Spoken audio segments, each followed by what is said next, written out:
Well, this is kind of shocking. I actually thought games were doing actually quite well on Nintendo Switch 2, but it's turning out to be the complete opposite, and they're actually doing worse. Now, this can be accumulated to a lot of reasons. Mainly, I think the big one, which is game keycards. The fact that you are paying this much for something that's not on actual cartridge is a little bit defeating and a little bit like, why should I pay it sort of thing. I do understand that. When you see games like Sonic X Shadow Generations, Street Fighter 6, Split Fiction, like so many other games, they're all pretty much game keycards for the most part. Now, it's kind of funny because when I got the impression that Cyberpunk was doing well, I thought the same would go for the others. But the difference between Cyberpunk and the rest of them is that it's on cartridge.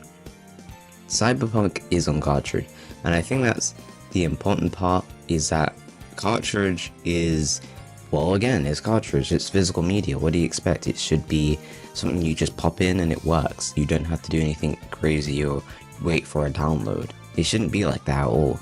And I find it weird that it is something that you just get random blank cartridge and then you just put it in when it comes to game key cards.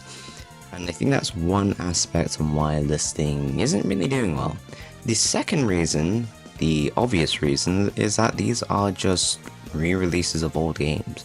Not old as in like, I don't know, 2013, 2014, 2015 or something, right? No, it is purely just old games as in like maybe 2 to 3 years ago. And they're charging you like it's the new thing, which I guess could be a problem. Now, I'm not sure about No Man's Sky Switch 2 edition because that's a game that's already come out, but at least you can actually just upgrade it for, I don't know, a fair decent price, right? So it is interesting that, and plus that was on sale. Same with Hogwarts actually. I'm surprised. I would be shocked to hear that game's not doing so well because, one, that game was on discount when it was announced for Switch 2, and you could actually just pay for, I think, the upgrade on its own. So I would be shocked to hear both No Man's Sky or Hogwarts Legacy, whoa, what was that?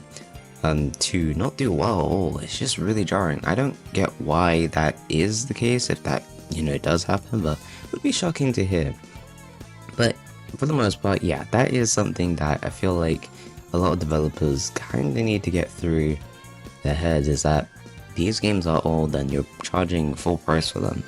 For the most part, not doing like a special discount. And I'll be honest, if there's one that should definitely do a discount, it should definitely be Sonic X Shadow Generations, as you can't even get an upgrade pack for that. If you had the OG version of the one that came on Switch, then you're out of luck because, well, that's not actually an upgrade. You only have to buy, like, you literally have to buy the game for 50 again, making it 100. I already had like a little video about it. You should don't go check it out for more details on that, but it's kind of crazy how that game is pretty much, charging you full price, something that you probably already paid for and you can't upgrade. So I could understand that one. That one completely deserves it for not getting much sales.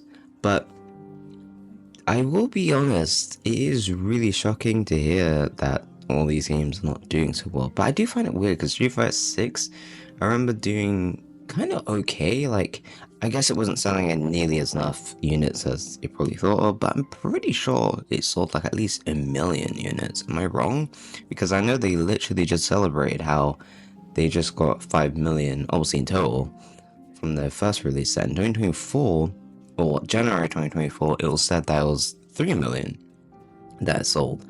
And now with Switch 2, it hit it hit 5 million. So does that mean that it obviously got 2 million? I don't know. Maybe I'm wrong, but it's just kind of weird and bizarre for certain games. But what should developers do in that case if games aren't really selling well, considering the hardware sales are saying the complete opposite? It's going like crazy. Well, I think there's two things they need to do. One, price. They need to change the price of these games. Maybe give a discount or something, or I don't know, something like that, because when you realize you can just bop to Steam or something and get these games for mega cheap at decent, sizes of memory and all that stuff, and considering I know you have to download those, but at least you're paying it cheaper. I feel like maybe that would be a little bit of incentive to actually buy these games and not waiting hours if you have like slow connection or whatever.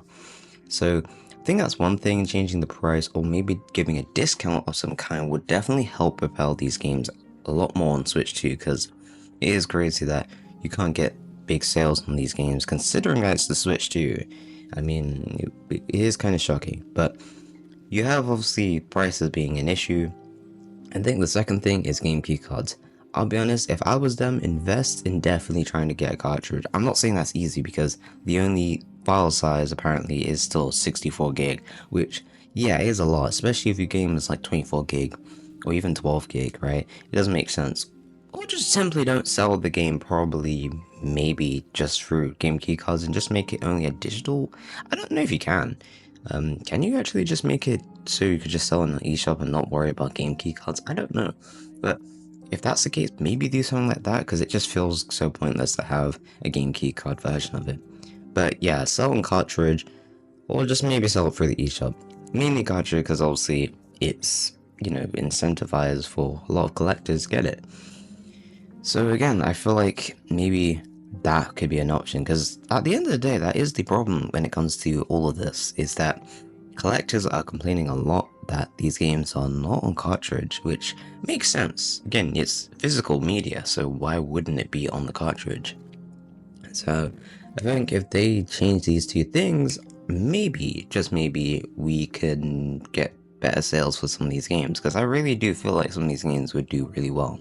I feel like one game or one franchise, which, me talking about it a lot on, the channel a few times, I know it hasn't been as much, but Resident Evil. Resident Evil is one that I feel like would do very well on Nintendo Switch 2, considering it actually done fairly decent when it comes to the original Switch.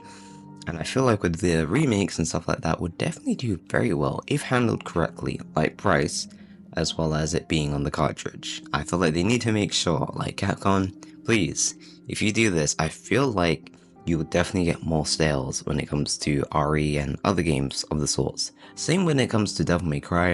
I feel like Devil May Cry will definitely benefit from having this, but that's up to the developers at the end of the day. I hope they do, but we'll have to see. I think that covers most of my speculation on why this is. We'll probably get some answers, if not there's probably already answers, but I just wanted to come chat to you guys and talk about this for a bit. So if you enjoyed this video, make sure to like the video and subscribe for more gaming content or gaming little news and stuff like this in general. So without further ado, I'm going to leave it here and I'll see you all next time.